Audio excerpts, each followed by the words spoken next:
This is what we're working on today. We're going to be constructing this here on top of my aquarium. This is why I'm considering the video next level aquascaping. Usually it's all done in the tank. I am moving up to the next level. And this right here will also be part of my natural filtration as these plants grow their roots down into the water column. What I'll be using to make this, I got some driftwood that I had collected. It's locally harvested. I'm going to use this right here. I got a tote of it over here as well with some smaller pieces. I'm going to use this as the framework. I'm going to secure it all together with some zip ties. And I have some long fibered sphagnum moss here. You got to really hydrate it well to get it moist. It's just long fibered sphagnum moss. Got another pack of it here just to show you what it is. I'll be able to pack this in between all the wood, and then I'll stick some cuttings into that. And as you see, I do have plenty of plants that I can go around and get cuttings from. So real quick, let's just talk about this tank. This is one of the first tanks. It's actually the second tank I set up. I think it's maybe 4 or 5 years old, but I had been using it as a work tank. I did try aquascaping it a few times. I just never was happy with it. I've always put like my extra plants or any driftwood that I found that I liked and didn't have a place for yet, I would just stick it in here. I did breed shrimp out of here for quite a while. I still have a bunch of them in here. I also bred mystery snails in here. I use all that stuff for trades when I go to the fish stores. This is a new piece of driftwood that I put in here maybe a month or two ago. And it's leaching a lot of nutrients, and a lot of algae started growing in the tank. You couldn't even see this driftwood a few days ago. I removed all the algae off of it. Not all of it, but quite a bit of it. And every time I do that, the plants get this algae or fungus or whatever it is, this biofilm growing on it. And then I lose all the foliage off of them. I removed the moss several times, and every time I do, it takes longer for it to grow back. The tank's balancing out. The substrate is actually fluval stratum with pool filter sand and a little bit of pea gravel. The light is a fluval light on top. I do have a filter on here, an overflow filter I used to use. I was basically using it as a water polisher just to keep my water nice and clean, but it also provided some flow in the tank. Water flow is real important, but I do have this real small little pump in here for circulation. I'm going to be removing that. I like all my tanks to be low tech. The problem for me with tech is it's man-made and you see it, and I don't want that there no more. So I'm going to just remove that. And I do have a heater we'll be putting in there today as well. I have fish already that I want to put in here. I'll show you them real quick. They're right over here in the fish room. I do have some fish. Let me get some food so they come out. So these guys will eventually be going in there. This tank was loaded with shrimp.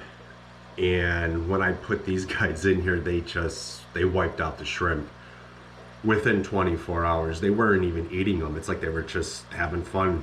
They took them out. I don't know how many were in here. Lots. So I will be removing the shrimp, as many as I can, out of that 75-gallon tank out there before I put these guys in there. It's going to be a while. Check out the moss growing off of the driftwood in here. It's pretty much the only plant I have other than that one little Java fern right there. But look at all the moss. Moss is a plant. So, you know, it's keeping my water parameters nice and clear. These guys have been in here for months. They were a lot smaller when I first put them in.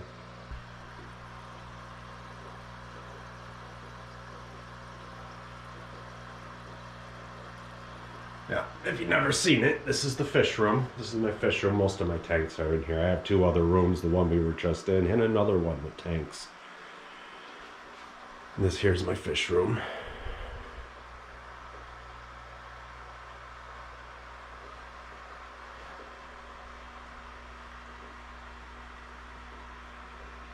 All right, let's go get started on this project.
I zip tied it all together for a couple of reasons.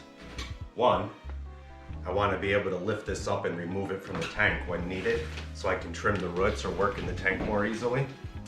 I wanted all this to be held together nice and tight. So I'm going to be putting plants on it, and I've just laid branches across tanks before and set plants on them, and it's all fine at first, but eventually everything just kind of falls apart. So I wanted to make this as secure as possible. And it is pretty, it's all one solid piece. I'm going to try to hide as many of these zip ties with the moss as possible. This tote right here,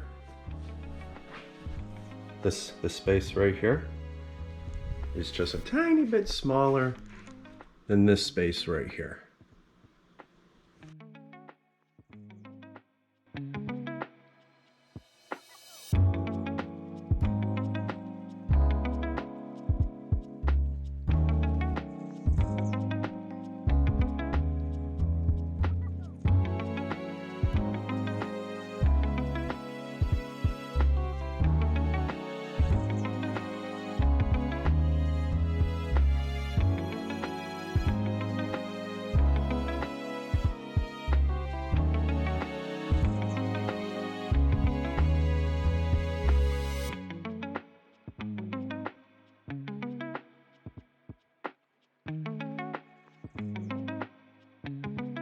So I'm gonna just kind of wash it off a little.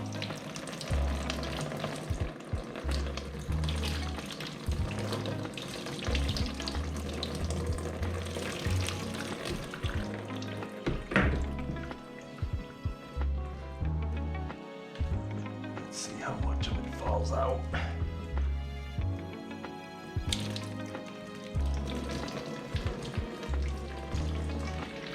Well, it's staying in place pretty good. Wedge it in under these zip ties here. These will probably be the pieces that fall in the tank.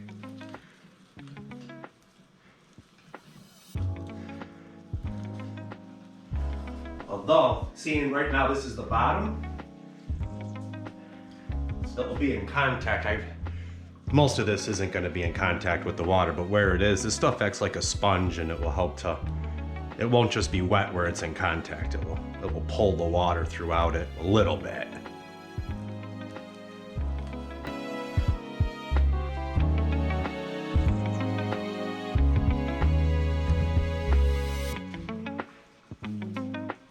This is not a tutorial, guys.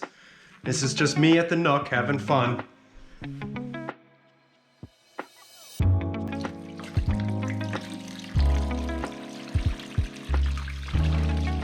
Let's go grab some plants. Now, in this room, these tanks already have houseplants growing out of them. And I just took some driftwood, laid it across the back of the tank, wedged them in, and they've been growing wild like this for a while. I do want to clean this up a little, remove some of them. I'm going to grab some of these arrowheads out of this right here for sure.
Here's what I got so far. These already have roots on them. These are a variety of arrowhead right here. I also pulled out this, it's heartleaf philodendron, and they already have roots. And in this room I also had this pot of peperonia by just taking cuttings, and I stuck them right in the peat moss and it grew. I'm gonna do the same. I like how they got really tiny leaves. Let's go into another room and grab some more. I know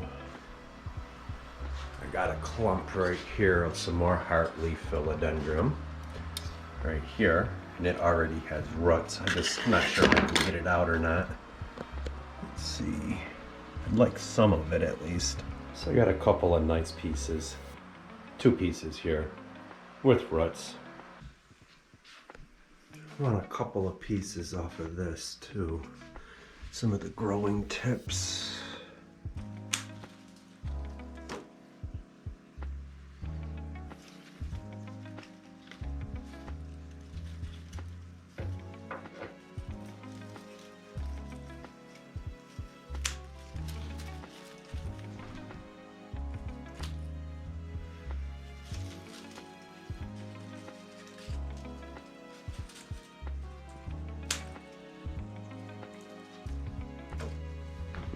So I'm going to use a screwdriver, make some openings in this moss, stick these plants in there.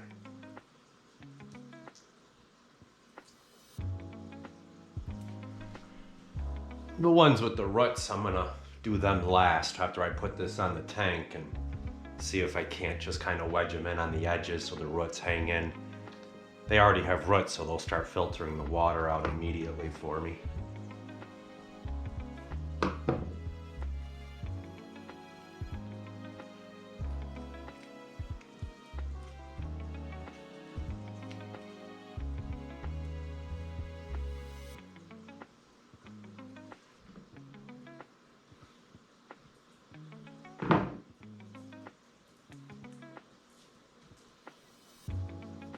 All I'm going to do is cut the tips off. Just going to cut the tips off and stick them into the moss.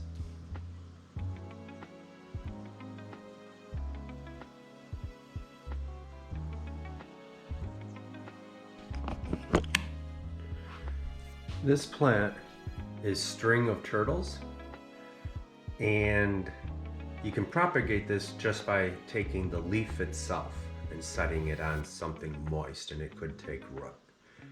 So I'm going to just sprinkle some of these right over the moss. Hopefully a few of them take root for me.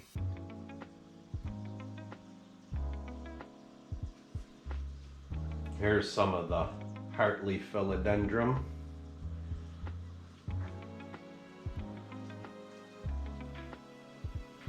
I'm bringing it up through the bottom because I want the roots underneath here so they're in the water, keep them wet.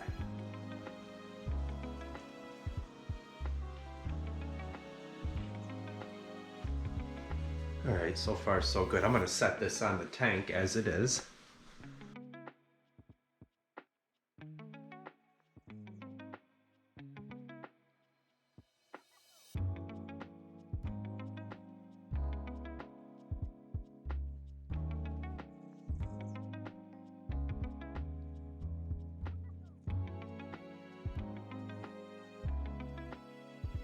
I did do a water change, cleaned up the glass a little bit better, got the heater in there. There it is.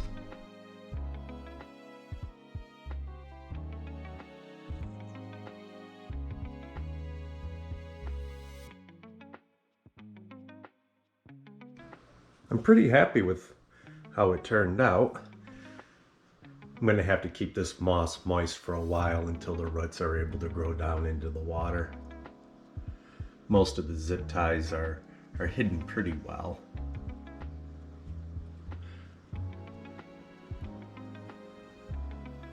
Real natural look to it, which is exactly what I was going for. I'm really happy with this. And you know, these plants are going to grow up higher and they'll block the view of the wall for me, which is what I want. See if I can't get a little bit of a view behind it. Can't really see what I'm filming.